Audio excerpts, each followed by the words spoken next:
The husky waited at the wrong gate because the shadow made the number look right. His owner stopped with the leash loose below that plaque again. She tried the usual route, one slow step down the shared path. He stayed seated, calm, as if this gate still belonged to today's walk too. The next pass made it stranger. He ignored the other garden gates, reached the same plaque, and sat beneath the number with quiet patience once more.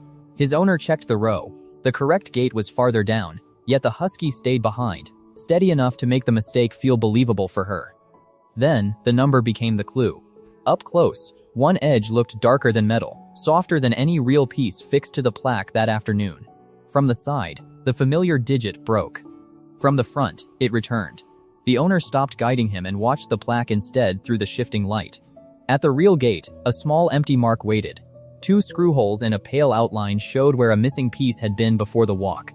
Back at the wrong gate, afternoon light shifted across the plaque. The number changed without anyone touching it. And the shadow suddenly looked responsible for the whole mix-up. The easy answer still sounded fair. He could like the smell there, or 2 similar gates could blur together on a familiar route that afternoon too. The missing mark complicated that answer. The loose piece and the empty outline looked almost the same size, just separated by distance and shade only. One detail would not settle.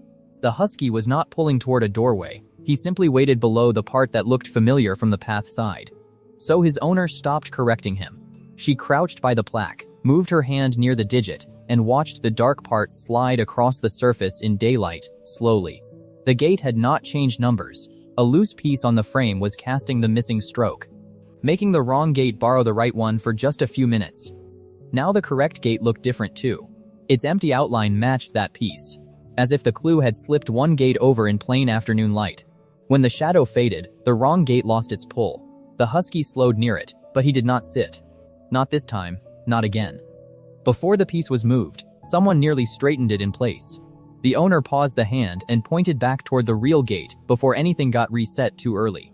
Then she held the piece beside the empty mark. The holes lined up, and the 2 gates stopped feeling like separate puzzles for the first time. She almost walked away with that answer. One last shadow slid off the plaque, and the false number disappeared in daylight, right in front of her. The opening view reads differently now too.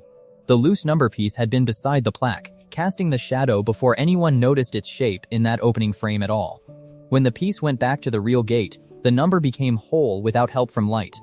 The wrong gate looked ordinary again from the path. Then they walked the route once more. At the wrong gate, the husky glanced up, kept moving, and left the plaque behind with no prompting needed. At the corrected gate, he stopped the same quiet way. Not because he read a number, but because the shadow stopped making the wrong